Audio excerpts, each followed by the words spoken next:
So if I've got, so we'll do the Algebra 1 version first. I got a to the 1 over n. Then I can rewrite that as the square root, well, not actually square root, sorry, the nth root of a, it's a to the first, which really, hopefully you know, putting the 1 there is not actually necessary. But for the sake of learning, I put it down. You do not need the 1. It's a little redundant. Okay, we look at the next one. This time, this is the Algebra 2. This is what makes it more interesting, right? So you still have n in the little crook, but this time a gets raised to the power of m. So it's going to be raised to some exponent. Don't know what. This is the same thing as writing it as like this, the nth root of a, all raised to the power of m. So you can put it in parentheses. It all means the same, okay? You will see me do both versions. It just depends on the problem, what's the best fit, if I'm trying to evaluate especially. So before we move on to these examples, which are an extension, honestly, of Friday, we're going to do a couple where we just evaluate. So if you want to put it at the bottom of your page or on the side or something, or you can just pay attention with me, and I think you're going to catch it, okay? So I'll do a couple out to the side. So let's say, for example, I have 4 raised to the 3/2 power. Okay, we're going to rewrite this first because it's really confusing to try and evaluate. So I'm going to evaluate these, meaning get the answer. To evaluate these by just looking at the exponent, that's confusing. Okay, if I write this as a radical, what number would go in the little index here? That's a 2. Okay, because it's a 2, technically you wouldn't need to write it, but I'm going to go ahead and do it. It's a square root. Usually this is invisible. You can also do, you can do it like this, 4 to the 3rd. That's going to give you a pretty big number. Put it away. Okay, or you can write it like this. Here's my, it depends on the problem, okay? I would rather write it like this because you are able to take the square root of 4. It is easier to do it that way. Whereas if I do it this way, I do 4 to the 3rd, gets me a really big number, and then I take the square root, it's just a little bit bigger. So what is the square root of 4? 2. So I do 2, now raise to the 3rd power. Look at your chart if you need it. What is 2 to the 3rd power? 8. 2 times 2 times 2 is 8. Ta-da! Does that make sense? So when you're doing it, sometimes I could do 4 to the 3rd power. That would get me, I think 64, right? 64, square root of 4, 64 is also 8. You could do it either way. Okay, I'm going to do a different one now, and you'll see why it makes sense to do it this way. Sometimes I'm going to do 81 to the 3/4 power. So in the last one, kind of either or way of writing it is helpful. This one, I think you'll see, if I write it like this, again, I got 81 here. What number, Mason, what number goes in the little crook?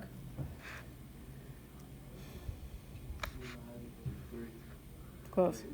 The 4. Okay. The 3 goes in the inside. What's going to happen if you do 81 to the 3rd power?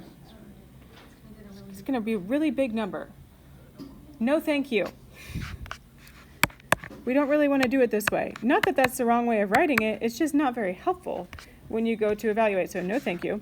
You can instead write it like this, the 4th root of 81, then raise it to the 3rd. It means the same thing, but this is easier to handle. So now look at your chart. What is the 4th root of 81?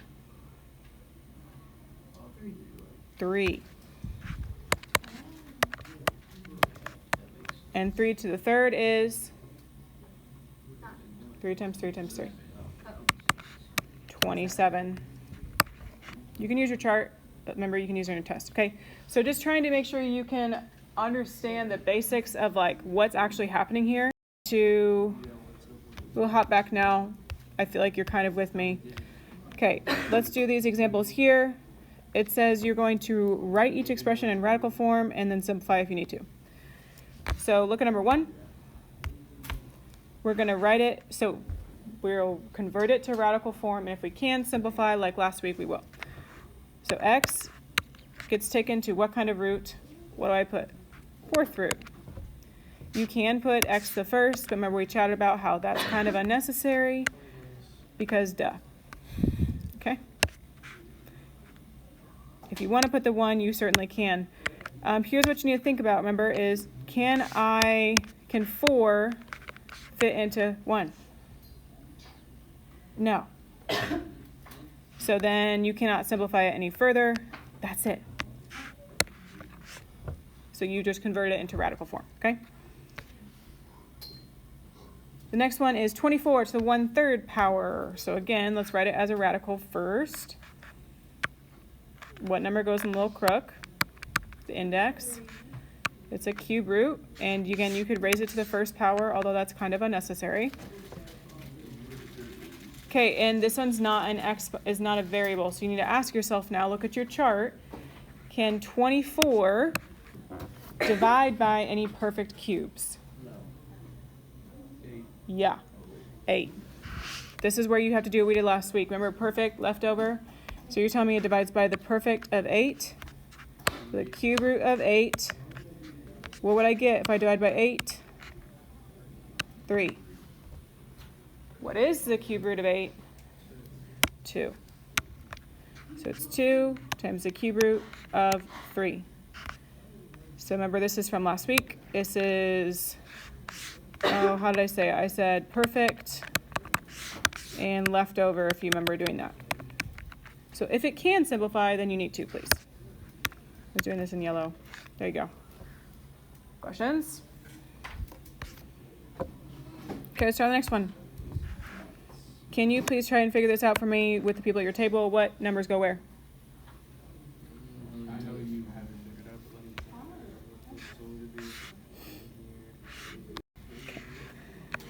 Okay, it's a square root, so you can put the little 2 if it helps you. And then the 7, I would probably put on the inside. I'm not going to put it on the outside right now because, guys, I can't evaluate K. It's not like it's going to help me.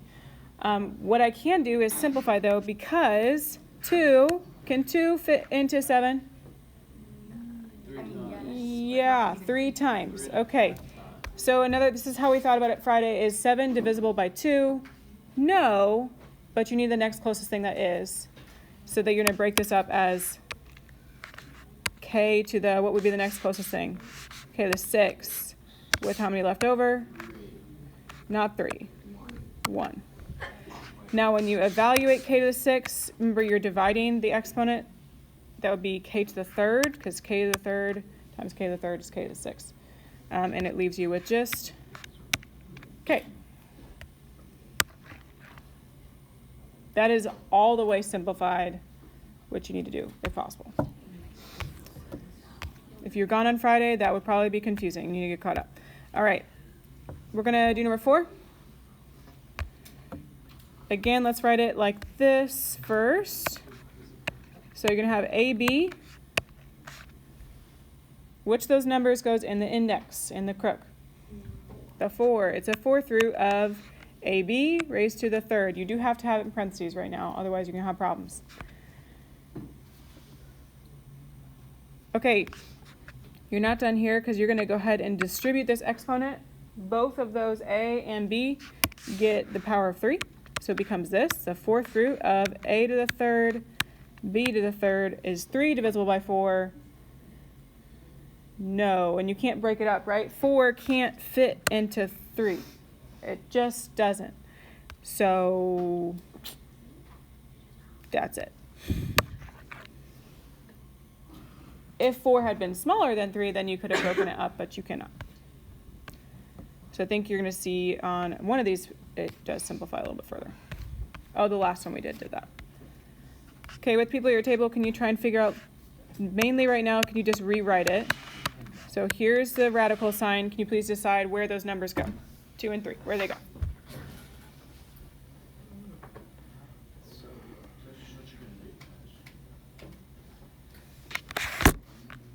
You should have the cube root, and then is negative 6x raised to the 2nd. Okay, as we just chatted about, you are not done because you need to try and simplify it if you can. So you're going to check and you're going to say, okay, if I distribute these exponents, the exponent of 2, then I would have the cube root of -6 squared times x squared. Sorry, it's kind of small. -6 squared is -6 times -6. So it is positive 36 x squared. You need to check this number, 36, because I'm doing perfect cubes. Is there a perfect cube that 36 divides by? Check your chart. The perfect cubes would be what? 1, 8, 27. Those one's not helpful. So really 8 and 27. Can you divide by either of those? No, does not divide by 8. Remember, that's 32. So that's actually it. And 3 doesn't fit into 2, so that doesn't break down either. Okay, last one where we're converting this way. You're going to put 7 out in front. You have a root. What kind of root? Square root. So actually you don't need to put the 2 unless you want to. Square root of 12w. Which you could raise to the first power, but you don't need to because, well, that's not necessary. Okay, you need to check though if this simplifies. Remember, you're doing a square root, so you need to check your chart on the perfect squares. Is there a perfect square that 12 divides by 4? So now breaking it up like last week. Perfect left over. It divides by the perfect of 4, and when I divide by that, I get 4 times 3 is 12. Okay, we'll evaluate in a second. I see what you meant. Now the w is w to the first. This is what we learned Friday. Because I have a square root of 2, does 2 fit into 1? No, so it's part of the leftover. W the first, bummer. You can get an answer for the square root of 4. It is 2, and this will stay as 3w. You're not done until you give me a final answer of 7 times 2, 14 times the root of 3w. Wow. Okay. This one, less simplifying, I promise, okay? Okay, so you have 16 here. 16 gets raised to a fraction of 1/3 because the number in the index goes on the bottom.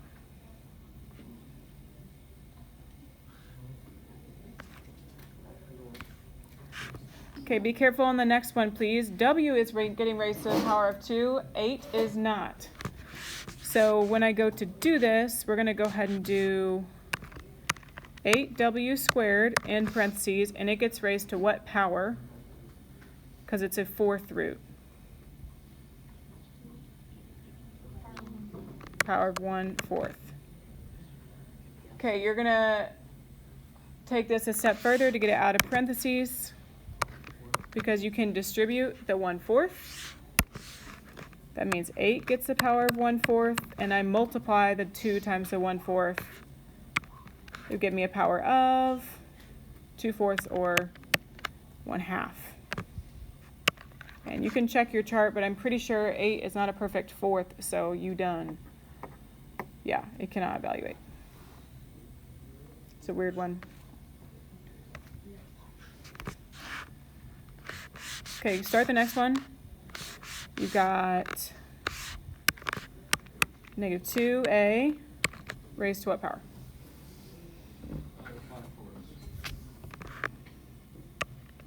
5/4. Okay, we're going to take this a step further and distribute this out. So it would be, I'm going to move it this way, sorry.